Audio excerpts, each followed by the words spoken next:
everybody, to WagerTalk Today, the best daily sports betting show on the planet. And we have a ton of actionable information coming your way. Ralph Michaels will be guest number one. He's going to look at the Missouri-Buffalo college football game. He has a first half bet for us on that game. He's also going to take apart Carolina and New Orleans. Full disclosure, I love his pick in this game. He has a chart as well. How to bet NFL Week 1, which is right in front of us, and obviously an important chart. Kyle Anthony is going to join us. We're going to throw some UFC in. And guys, we're going to keep with UFC all throughout football. Kyle will be on a regular basis. It's a great sport to bet, tons of value, and Kyle is a phenomenal bettor in this sport. He's going to look at Sean Brady against Gilbert Burns and Ryan Spann against OSP. That's what we're going to call him. Art DiCesare at the end of the show. Bookmaker from the Westgate. We're going to go through where the money is coming in week 2 college football as well as week 1 NFL. Teddy's got his big game breakdown, which we'll talk about in a second. And starting today, the daily presidential address is back. We get 100 likes. I'm going to delve deep into a single NFL game.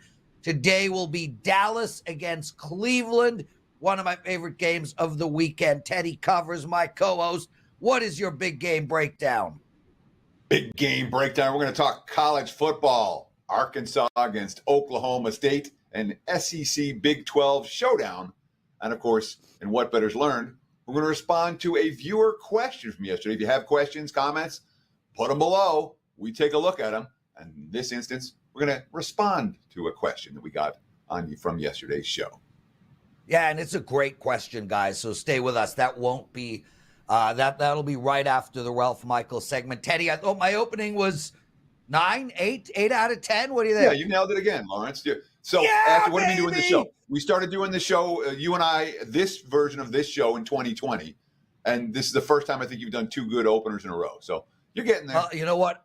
I'm back on the bike in the morning, so I'm all pumped up. I got tons of energy. Shout out to everybody who watched the NFL presidential address yesterday. 5,500 of you so far already. I got a lot of great comments, but a lot of people said, why didn't you mention Green Bay and Philadelphia was in Brazil? I just forgot. I know it's in Brazil, but it's not a game I'm betting, so I didn't dive deep into the game in the first place. Total screw up. Just forgot. Move on. Teddy covers. Let's bring Ralph Michaels on. Ralph, man, we are here, brother. It's week 1 NFL, week 2 college football. I'm pumped. How are you, man? How are you doing? Doing great. And Prez, you talked about that chart we're going to end my segment with. How about this? There's an 84.2% system since 2014. We'll finish the segment with that. I buried the lead. Teddy, I've now rated my opening a 7 out of 10.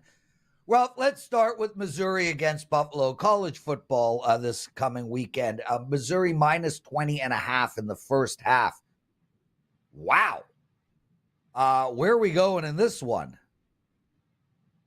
Well, guys, this is an actual client release. I already posted this. There were a couple 20.5s out there. I'm okay with laying the 21 as well. But Missouri is in a situation that I love. I'm going to steal one of Marco's phrases. If you look at the box score and you're a Missouri fan, you're going to say, hey, folks, Missouri won 51-0. They're fat and sassy. But it's actually just the opposite.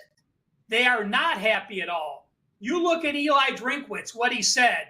He said, it starts with fundamentals, route running, timing, the quarterback setting his feet when he makes his throws. The receivers did not perform well. Drifting after he throws with the quarterback. Wide receivers have got to run their routes to the correct depth. We've got to explode out of the box, and quarterbacks have to make the throw. He actually went into many more rants about his team that he was not happy. That makes me excited backing them early in this game. When I look at teams off a shutout win in week number 1, and they're at home again at week number 2, guess what? those teams have covered 69% against the spread. And if that team is off a shutout win at home and their opposition is off a home win as well, that changes to 86% against the spread. You look at Ball State. They had a nice, easy win last week against an FCS foe. They have a very winnable game last week. This is Pete Lembo's second game as the Buffalo head coach. When you look at what Lembo did at Ball State, he was only a dog 4 times of 21 or more points. The average score in those games in the first half, 40.4 to 4.7. In the second half, he only got outscored by 0.2 points per game. The opposition scored 11.2. His team scored 11. So he's been a very second half oriented player where he keeps playing as a big dog. That's why I went first half in this stage. I look at the Buffalo defense. They're a 4-2-5 defense. They're a very small defense. They're made to cover the other MAC offenses. This Missouri O-line averaging over 315 yards per play. And oh yeah, by the way, while Buffalo did win handily and they were up 16-0 in the first half, they ended up beating Lafayette by a score of 30-13.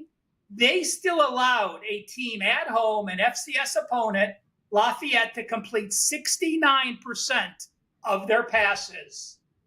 Add it up.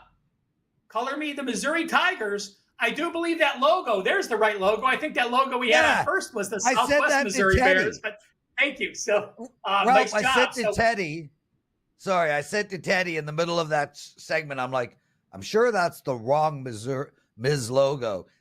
Teddy didn't move, so he was probably so shook up at the moment. But yes, Dan, got the right logo.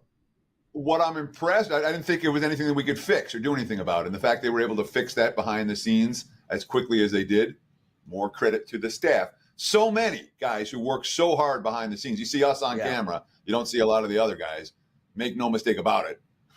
They're working their butts off, their tails off every day to make sure that the graphics are good and the show comes out properly.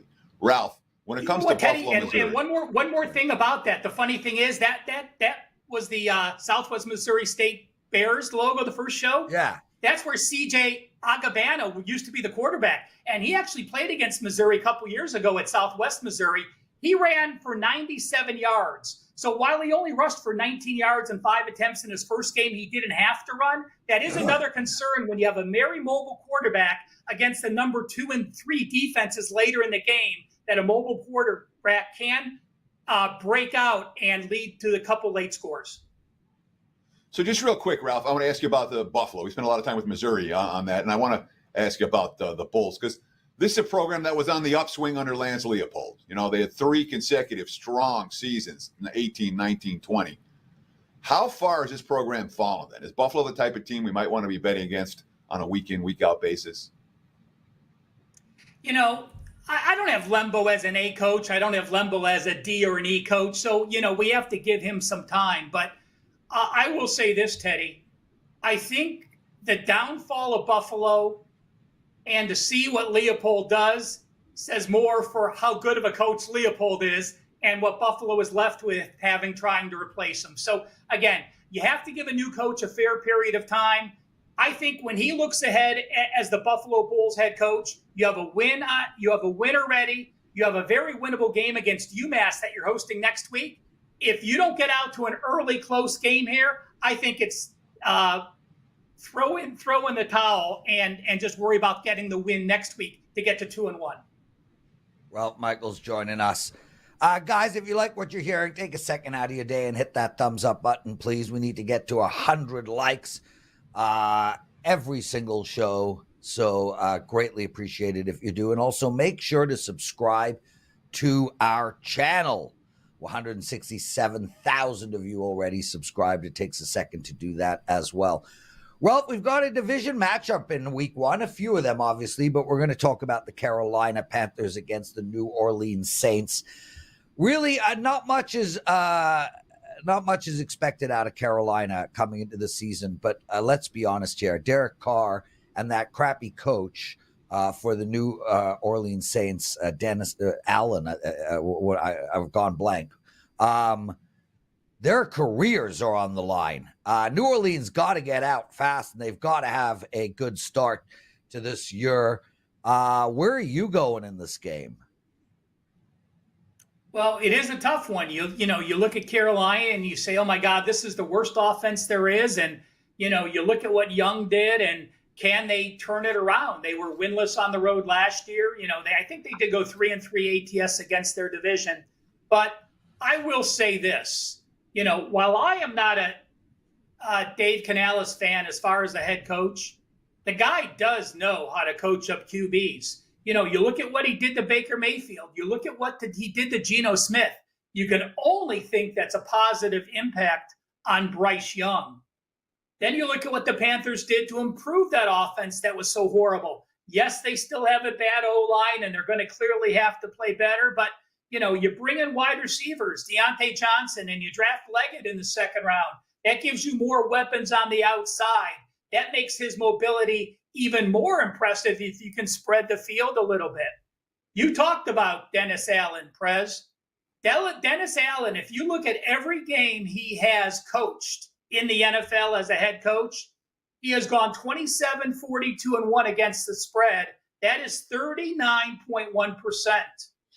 When Dennis Allen is a favorite, he's gone 8-15 ATS. That is 35%.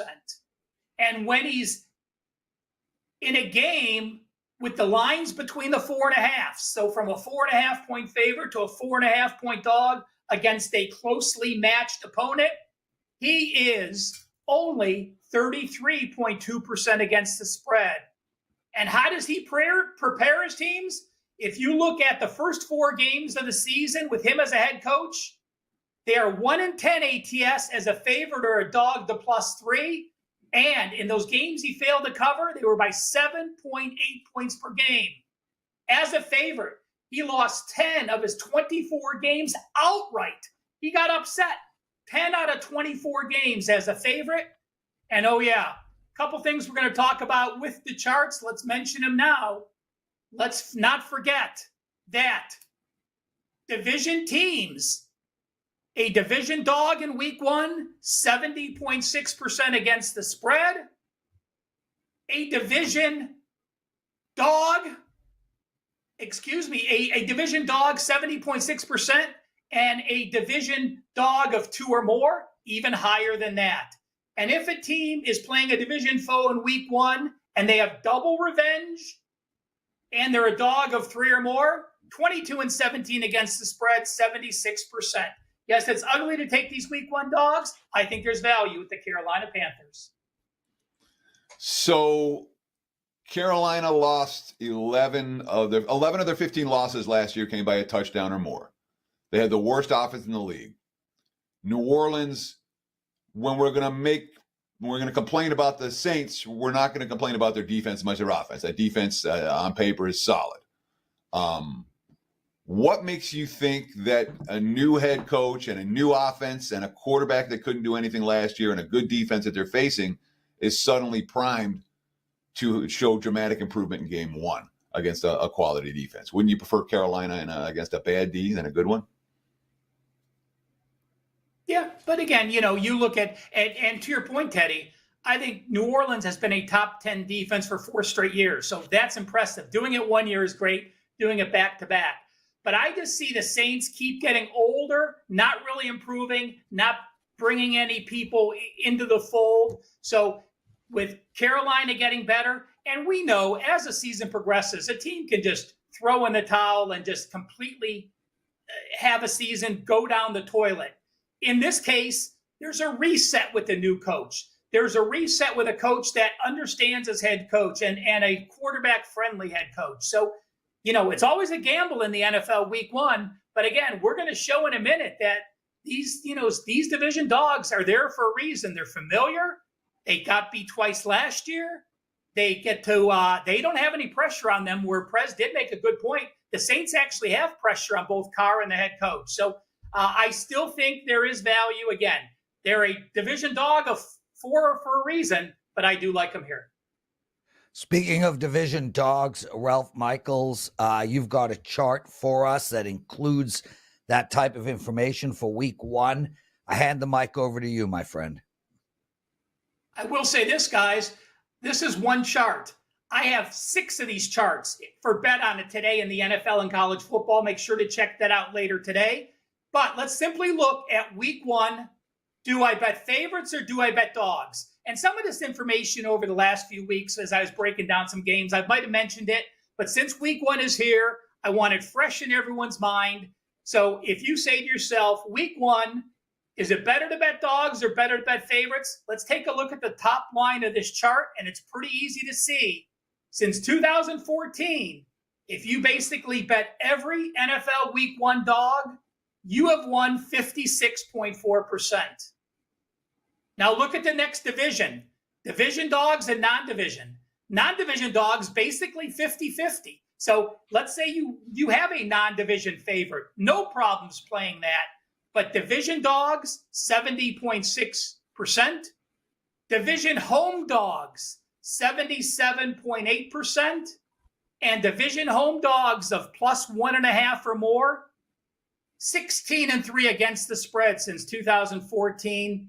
84.2%. There is one team that applies to that, and that is the Colts plus the points versus the Texans. But take a look at the very bottom line. How unusual is this? Since 2014, game one, division home dogs of 1.5 or more, 84%. Non-division home dogs of 1.5 or more, 36.1%. The complete opposite, depending on looking at division foes or non-division foes. And Ralph, do you have a list of all the division games this weekend, or do you want me to run through it real quick? The division home dogs, again, only the Colts. The division away dogs that fit into that category, the Jets versus San Fran, Washington versus Tampa, Jacksonville versus those are the away dogs for non-playoff teams. I misspoke there. I do not have the division dogs down here, Teddy. My apologies on that. I have a different chart for Bet on It. I did the Prez. Completely just spazzed there and was reading wrong information. That's the So Prez. just real quick, the Nice. division dogs this week include Carolina at New Orleans.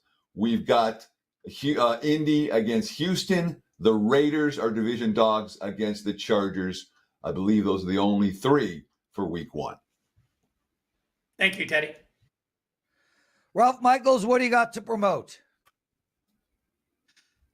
It's football, guys. I'm excited. I'm just going to say this. There's absolutely no reason not to take advantage of the 3-day for $49 special. Doesn't matter if you want me or anyone on the site. You know, you can sign up now. And one thing I want to remind people, when you sign up for a 3-day all access, you can put in that you want your package to start on Saturday or Friday, where as soon as we load plays earlier in the week, even if you are getting a 3-day package, you'll start getting those plays immediately. So that's something you want to make sure you do as you're looking at those 3-day all accesses. Sign up early in the week. And as we all release our plays, you'll get an email update with those releases as soon as they happen. Ralph Michaels, well said. Great promotion, guys. Make sure to take advantage of that. Also, again, guys in the chat room, Joseph, appreciate the kind words about my NFL presidential address. So hard to do every game in 10 minutes, but a lot of fun nevertheless. Teddy, lots of shows still to come. Kyle Anthony, Art DiCesare. I'm going to do a deep dive into the Dallas-Cleveland matchup, and you, my friend, have a big game breakdown. But first, what did bettors learn? Sure. We got a question yesterday in the comments that I thought was worth discussing for today. Corp LV8 left us a question. And I'm just going to paraphrase here. Excuse me. He said, have you seen lines sharper since rapid growth of legalized gambling? In other words, is it harder to find an edge today compared to, 5, 10, 15 years ago? And my answer to that question, Prez, is yes and no. As always, there's 2 sides to the equation. Yeah. On the one hand, look, lines move quicker in the modern marketplace. Information comes out, boom. If you're not there, you missed a number. certainly the markets take advanced metrics into account better now than they did 10, 20 years ago. They cut limits quicker now than they did 10, 20 years ago. And there's lots of competition in the marketplace to get these numbers. So all that's tougher. On the other hand, the sharp money, the wise guy money, they tend to look at the same thing. Stats and more stats, and stat-based capping rules the markets. So if you can find stats that lie, you can make money. I think you make money consistently in the 2024 marketplace. That's the number one thing I look for, lying stats. And then, of course, we start talking about spots, but that's a whole nother discussion. But Prez, let me ask you. I said yes or no when it comes to sharper, is the market as a whole sharper now than it was? And this is an argument I've heard every year since I've been in Vegas. So they always say, the market's sharper now. It does get sharper over time, but it doesn't mean it's not beatable. What do you think, Lawrence? Well, whether it's beatable or not, I guess is somewhat irrelevant to the question. The concept is it's sharper than it was in relation to it being sharp. Teddy, the answer is yes and no as well. And my thoughts there really quickly, for instance, and this is a great question for Art DiCesare, which we should ask when he comes on later in the show, is I don't think the lines are any sharper on the big matchups. For instance, the Rams versus Detroit, this, primetime Sunday night, tomorrow night, KC, Baltimore. I don't think the lines are any sharper than they were 30 years ago. I think where the lines have become sharper, and I wouldn't say versus 10 years ago, I would say versus 30 years ago, is on the Cal State Northridges and the Pacifics in college basketball. On the on the lower tiered, college football teams, the games that were never on TV 20, 30 years ago, that never garnered a ton of public action. I think the lines are sharper on those games now than they were. But from a prime time perspective, I don't think they're any sharper today than they ever were. And from a legalizing betting perspective, I don't think that really had anything to do with anything, in the sense that wise guys have been betting before legalized betting. Wise guys are betting after legalized betting. All the big money that is coming in and all the sharp action that is coming in has no relevance to legalized betting. It is the general public that has jumped on board since legalized betting came about. They're parlaying shit all day long. They're changing the lines all day long. The books don't care about them anyway, as far as they're not worried about losing to them. So, yeah, it's a yes and no, but it is a kick-ass question, Teddy. Anything to quickly add? Oh, no, my God. Look, read that. Teddy wrote, "You are more boring than Marco right now." Boom! You insulted two people in one go. Kyle freaking Anthony. What up, brother? That's a solid line, though. That's a solid line. I can appreciate that. Anything making fun of Prez is always going to be good. Yeah, well, Kyle. I get to make fun of Prez and Marco with the same little, with the 7 words right there. Yeah. Two birds, one stone there. Two birds, one stone. Yeah, Marco texted Kyle, me let's this morning. Yeah, Teddy, I will introduce Kyle. You relax. I'm going to try not to be so boring. So, Kyle, we're going to keep you going all the way through NFL and college football, but we're going to do these segments fast with no follow-ups. We're going from one to the next. That is the way it's going to be, and we say that with love. Sean Brady versus Gilbert Burns. Where are you going in this matchup? All right, so in this spot here, we've got in the main event, we've got Sean Brady here. He's around minus 190. On the comeback here, you've got Gilbert Burns. He's plus 160, 165. Now, you got Brady here, good wrestling, good grappling. On the other side, you've got Burns, who really is, UFC veteran, does have some grappling and some power. Now, money has consistently come in on Brady in this spot here, but to be honest, there are some holes in his game. He's going to be looking for wrestling. He's going to be looking for that control time, but the big red flag for me is a recent fight that he had against Bilal Muhammad. Now, I know Bilal is the current champion, but this guy is a lay and pray decision machine. Out of his 19 UFC fights, he's 15-3-1 with 14 going to the decision. And you look at that, he was able to finish Sean Brady on the feet with boxing moving forward. And a big issue for Brady is the fact he doesn't have a plan B. There is no plan B for him. If he can't get the takedowns, he struggles on the feet, and that's going to cause problems. And now you have somebody like like Gilbert Burns, who is going to probably present some of the same problems that he had against Bilal Muhammad. And the big thing here is that, a lot of people can't take Burns down. Burns, out of 15 UFC fights, he's only been taken down 4 times. And out of that span, it was Chimaev, who took him down twice in 2022, and Damian Maia took him down twice in 2020. Besides for that, he is on the feet, he's standing. I think that the striking is going to be there for Burns. I think that he's going to have the better striking, the overall power. And also, you got to add in that there has been some iffy cardio from Brady. When you look at it, he really was tailing off in the second round. That's not good in a main event 5-rounder. I think the 5-round experience also does help Burns here. So I like Burns here. I like the plus money, and I think it's a good spot for him to get the job done. Live underdog in the main event, UFC Saturday night right here in Las Vegas. Kyle Anthony says, take Burns at the big plus price. Let's talk about one fight on the undercard. Ryan Spann versus Ovance Saint-Preux, maybe. Saint-Preux is a pretty big dog in this one. I'm seeing Spann in the minus 330, minus 340 range. Total in this fight, 1.5 juice to the under. The markets think it's going to end pretty quickly. Break it down for me. Saint-Preux versus Spann undercard on Saturday.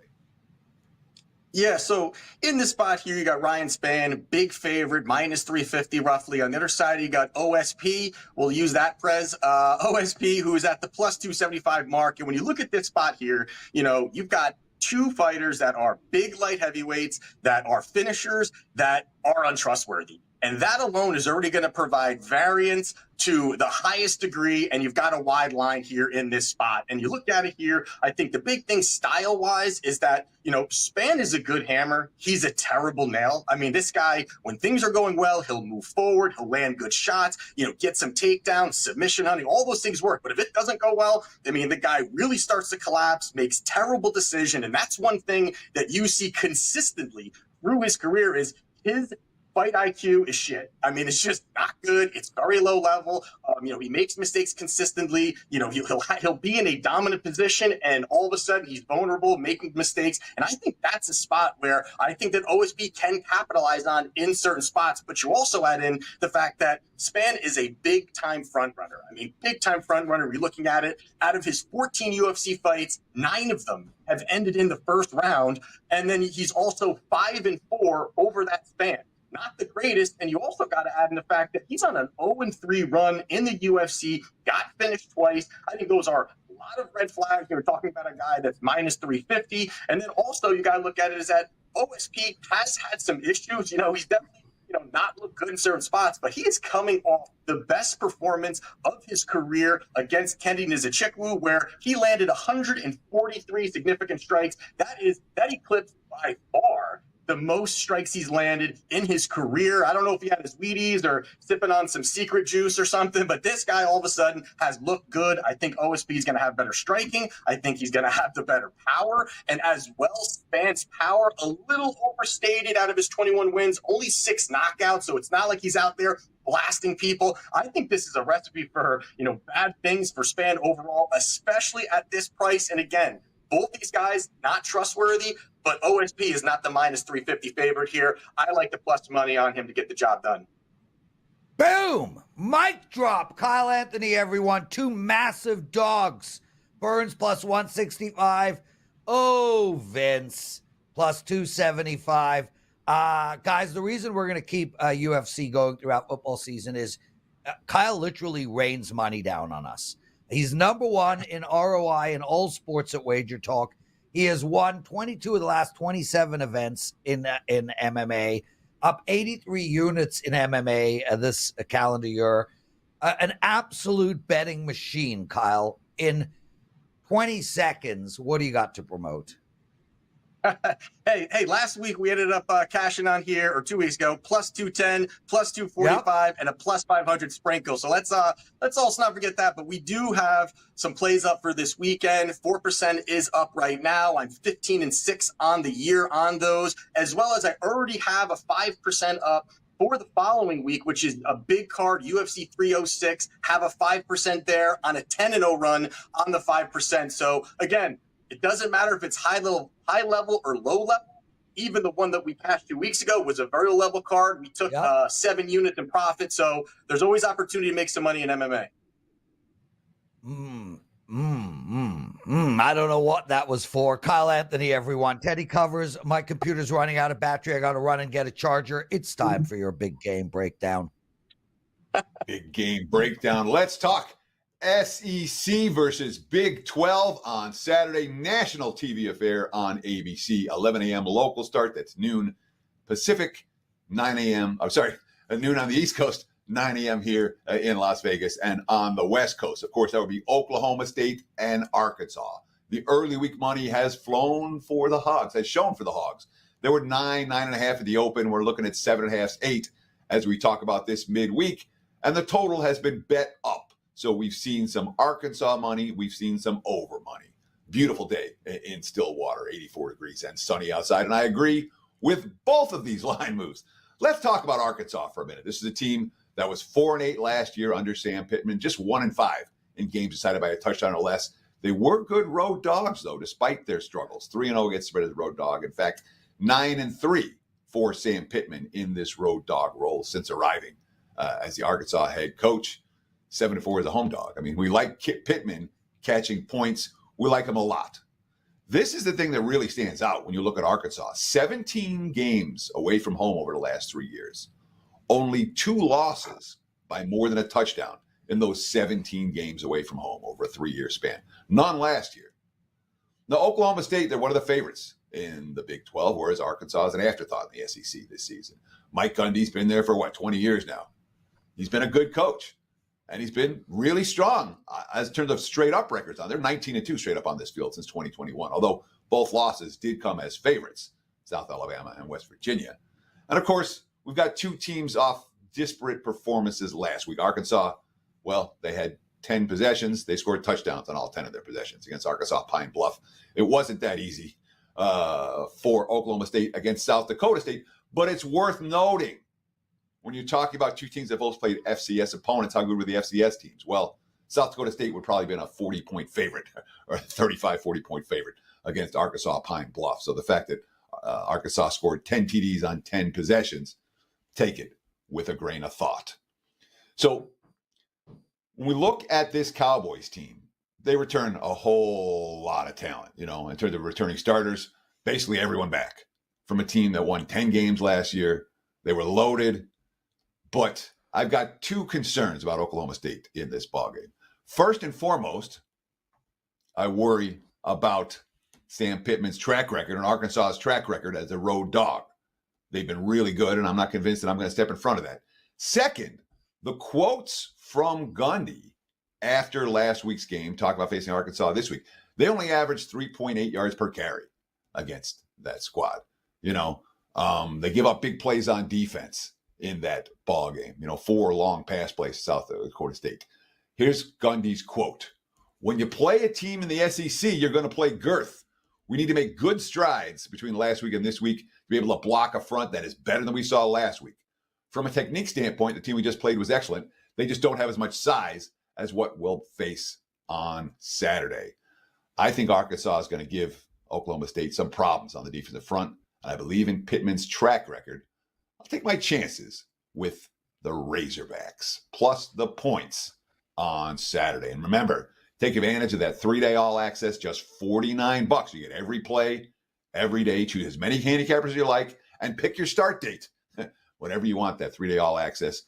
Available for all the cappers at WagerTalk.com. Just $49. Great opportunity to get on board this weekend. There's your big game breakdown. Back to you, Mr. Prez. Teddy covers, 10, 12 minutes left in the show. We got Art DiCesare coming up, and we still got my daily NFL presidential pick. It'll be on Dallas and Cleveland. Art DiCesare joining us. Art, my apologies for telling you were on second. I messed up. I had to move guests around. I forgot to tell you. Let's get straight into it. Do you think lines are sharper today than they were 10, 15 years ago? It's a good question. I mean, I've been in the business 8 years, so I can only really talk about it from my perspective, having been in it. I think you're right, Prez, in the sense that maybe the little league games, as we call them, like the extra games and the FCS games, Yep. I think those are a little bit sharper. Now, I will say this, though. The fact that they're sharper and they are on TV now, you can get everything on ESPN Plus or streaming, doesn't mean the general public bets them. That's still all sharp money. So, you still have to book to the sharps in that respect. But you're right. When it comes to these primetime games and all these games that get all the coverage, you see a lot more general public people hop in. Even look at a sport like the WNBA. I mean, that's seen a big growth here in these last couple of years, especially this year, where it used to be all sharps, and now you see some general public people jump in. So, Yeah. obviously, the expansion of gambling has helped kind of raise up a lot of the lower tier sports. All right, we're going to go through college football and NFL, but before we get into that, we got a great question from Bill Sandoval. Teddy, feel free to wade in here. Do you guys tease NFL spreads or totals? Is one better than the other? I'm going to tell you right off the bat, I never tease totals. Ever, ever, ever. But Art, I'm curious what, Teddy, you go, and then afterwards, Art, I also want to know what the general public is doing, not only your opinion in this. Teddy? So no self-respecting wise guy, or if you're serious about betting, you would never have a total on your teaser card. Plain and simple. So the answer is sides and sides only. And of course, we talk about the Wong teasers. That's your classic teasers where you're teasing short favorites. Say short underdogs of less than a field goal up to more than a touchdown. And you're teasing bigger favorites of more than a touchdown down to under a field goal, capturing all the key numbers. That's the standard methodology for wise guy teaser plays. Do you see any other action that's not that, Art, that of any volume? No, and I mean, obviously, teaser cards are very important to sports books, and you see a lot of them come across the counter on Saturdays and Sundays. To obviously back what you guys say, you never tease totals. Like you said, you never see a sharp guy do that. I know for me, just my perspective, I love a 2-team 6-point teaser in the NFL. That's like my favorite thing to bet. I love betting those. Teddy mentioned it. I love going over a key number of 7 or taking someone like, Dallas Cincinnati this week. Yeah, like perfect example, Prez. I would take Dallas plus 8.5, and I would take Cincinnati minus 1.5. Yeah, I mean, like that's like a perfect setup teaser for you. Why are you mad at me, Teddy? That's exactly what I was going to ask you, was what your teaser was for this week. And the answer is Dallas and Cincinnati. There we have it. So NFL Sunday, college is Saturday. Let's start with college football. Where are you seeing the action coming this week? Let me start with it. What was your best decision last week? What was your worst decision last week in college football? And then let's talk about this week's card, where the money's coming, who the pros likes, who the Joes likes. So our worst decision was Alabama. Shocking. A huge, huge favorite. We took early money on them at 32, closed, I believe, 34. But we had multiple 5-figure bets on Alabama. And so, like, going into Saturday, we were pretty good. Thursday and Friday were good. Saturday, not as great. We did well on the LSU game because in-game was pretty good for us. People laid LSU second half in that game, so that was good for us as well. And I'll tell you what, the Monday game was incredible. There were so many things tied to Florida State with with money line parlays, probably some teasers too. And then we had a house player come in and drop a 6-figure money line bet on Florida State. So, oops. When Florida State loses outright like that as an $8-9 favorite, it's going to be a really nice weekend. And it really wrapped up, which was a good first week for us in college. So let's talk about this week, what we're looking at the card for week 2 in college football. Tell me right now, where's your parlay liability? What are the sides that the Joes are lining up on early? And where have you seen the most sharp action in early week college football betting for week 2? Yeah, let's start with the public, Teddy. Public's laying the short favorite with Georgia Tech, minus 2.5 at Syracuse. Now, listen, their win against Florida State doesn't look that great anymore. Syracuse is a pretty, spunky team. They were actually good for us last week against Ohio. So they're laying the short favorite there. They're actually taking the points with NC State at home against Tennessee. They took 7.5. It's 8 now. So they actually The number's gone against them there, and they're taking the over in Boise, Oregon, the public. Over 61, figure to be a lot of points there. Sharps laid Virginia Tech minus 17 at home against Marshall, coming off their bad loss against Vanderbilt. They also laid Arizona State minus 4.5 at home against Mississippi State. That's now 6.5. The Buffalo, Missouri under saw some good sharp money at 52.5 and 52, now sitting at 51. And you got to talk about the big game of the week, obviously the early 9 a.m. Vegas kickoff, Texas at Michigan. We opened that 6.5, really respected better. We like, and usually like to book to, laid the 6.5, went to 7, now sitting at 7.5. I think at some point we will see some Michigan public money come in. Hasn't happened yet, though. You think? I mean, isn't the public just going to bet what they saw last week, which is Michigan not really dominating, or is that going to? I mean, do you think that Michigan's going to get some love because they're the defending national champs? I think, Teddy, because they're at home, because of the defending champs, and we've talked about this, and I know a lot of smart people who say there are no key numbers, and a lot of smart people who say there are key numbers in college football. But I think they're going to see that 7.5 sitting there now and go, well, I'm getting over a touchdown with Michigan at home. I just have to play it. And to me, that's when the general public will start to come in, because obviously the Sharps have already laid the 6.5 and maybe even the 7, moving that number up to 7.5. Art, love having you on the show, man. Thank you for joining us every Wednesday. Art DiCesare, everybody. Listen, we're going to talk NFL. We've done no baseball today at all, period. One of our listeners, Save the Clock Tower, he's in every day. He says, any baseball? So real quick, any baseball suggestions for today? I'm sorry. I really don't have any. It's so funny. Once we get into this week, I mean, last week was busy, but this is the week. I mean, we got NFL tomorrow. We got both college and NFL. I wish I had some public or sharp action to give you on baseball. Obviously, baseball really starts to take a back seat here in this last month. It will rev back up for baseball playoffs, but right now there's not much going on. Teddy, real quick, we do have a baseball show on this channel. It's called First Pitch. It's up now. WagerTalk TV. You get all the baseball you want. Sorry, go ahead, my friend. No, that's perfect. That was a perfect lead. We've got just a few minutes left with Arthur DiCesare, race and sports risk management supervisor at the Westgate Superbook here in Las Vegas. Art, let's talk about the NFL right now. Thursday night, Friday night, Sunday night, Monday night, 4 national TV games. Talk about those first, if you're seeing any pros versus Joes and anything else that stands out to you on the card. Yeah, absolutely. I've talked all summer. Baltimore's going to be a need for us on Thursday. We saw nice Kansas City money come in and trickle in all summer. minus 2.5, minus 120. Same thing with the Friday game. Philly opened -1, now sitting at 2.5. We will need Green Bay in the game.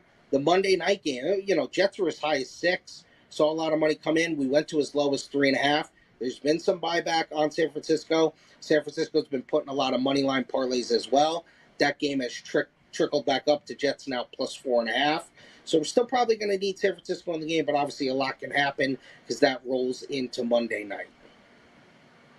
And anything else stand out to you for week 1 on the NFL card? What about totals? Are you seeing anything with the totals? Ralph had a chart with the divisional underdogs.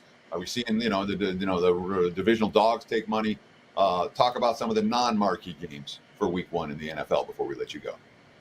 Yeah, absolutely. A couple things with the public. Public's laying the Saints -4 at home, obviously against Carolina, who was one of the worst teams, obviously the worst team in the league last year. Public's also taking the Colts-Texans over. It's one of the high totals on the board at 49. They're not worried that it's a divisional game. They're taking the over. Sharps took over 40 in the Panther game, now 42. They took over 41 in the Steeler game, got as high as 43. It's now come back to 42. Vikings, big flip. They were a dog in New York, -1, or getting 1. Now they're -1.5. Jacksonville was seeing a lot of money at plus 3.5. We'll need Miami in the game. And a couple of other ones that were 3.5 that saw some money. Raiders and the Commanders saw money at 3.5. We've now moved to 3. But right now, to be fair, our biggest need, because we saw a couple of house players come in and lay Buffalo -5.5, -6. Our biggest need right now on Sunday is going to be the Arizona Cardinals. Art, what do you like? He gave us his teaser. Yeah, Prez, I'm in Look on out. that teaser. He might like some other stuff, and the teaser accidentally slipped out of his mouth. No. I'm in on that teaser, and I think the Colts are worth teasing as well. I think the Colts getting them to 8.5 at home in a divisional game. I know everyone loves the Texans, and the Texans are probably going to be great and win 10 or 11 games. But I think the Colts are frisky, and they're at home. I think the Colts are worth the tease as well. I am with you. I think the Colts win the game. So I'm with you on that, Art. What do you got to promote? Listen, guys, there's some exciting stuff, and it kind of broke after we were on last week. I got to promote what we're doing at the Westgate. Minus 108 on sides in the NFL all season, minus 109 in college football all season. So that's a big thing that we just rolled out last week. That's going to start every Monday. Every Monday between noon and 1 p.m. Vegas time. We're going to put that out. You're going to come in. You'll see them on the sheets. You'll see it on the board. All sides in the NFL, minus 108. All sides in college, minus 109. Art DiCesare, love you, brother. We'll see you on a Wednesday next week. Guys, thanks for all the love. We got ourselves 100 likes. It's time for your daily presidential address. Okay, everybody. There we go. Okay, everybody, I'm Lawrence Presman, WagerTalk.com. I've got a bet for you on the Dallas-Cleveland game. Before we get into that, and I'll take that apart in great detail, I have a 5% NFL play up this Sunday. These plays are rare, and I absolutely love this play. We got a site-wide promo for any handicapper you want, only $49 for 3 days of play. I highly suggest you purchase mine. I have a game on Thursday, college all day Saturday, and I have a huge card on Sunday. Let's get into this Dallas-Cleveland game. Dallas plus 2.5 against Cleveland. And I'm going to tell you, I don't understand this line at all. I know the Browns have a great defense, number 1 last year in yards allowed, but they did let teams score more than 21 points a game on them last year, and that put them in the middle of the pack. Their defense is completely overrated. As for their offense, man, Watson might end up crippling this franchise. Not only is he the worst contract signed in history, but he might continue to completely suck. Plus, Nick Chubb is out for the next 4 games, and I'm not high on this offense at all. Now, don't be sleeping on this Dallas team. I know a lot of talking heads out there. They think, oh, Dallas sucks. This isn't going to be their year. But this is a team that is coming into the season with the 5th best defense in the league last year, allowing points, which is by far the most important statistic from my perspective, a hell of a lot better than Cleveland's defense. And they were the number 1 team in all of football in scoring points. So I look at both the sides of this game. Cleveland's D is worse than Dallas, and Cleveland's offense, well, they're like a Tootsie Roll compared to Dallas's Toblerone. I know these are last year's numbers. I get it. But I don't think Cleveland did much to fix their team except get Watson back. And Dallas didn't exactly lose everyone on their roster. And don't forget, their best, well, we already discussed the fact that Nick Chubb is out. Bottom line here, Dallas has the best player on the field on defense in Micah. They have the best QB by far. They have the best wide receiver. They have the better D unit. They have the much better offensive unit. They are a veteran team that knows it needs to win out of the gate. Maybe the only reason the boys are a dog hair is they went 4-5 on the road last year. Well, they did beat the New York Giants 40-0 in their first game last year, and that was on the road. This is an absolute no-brainer pick for me. Take Dallas plus 2.5 against Cleveland. And P.S., this will be Brady's first game ever in the booth. The most boring man on the planet. Will be exciting to hear him speak. That's it. Thanks for watching. Teddy covers. Take us home. We'll see you guys tomorrow for another edition of Wager Talk Today. Between now and then, enjoy the games and best of luck with all your bets.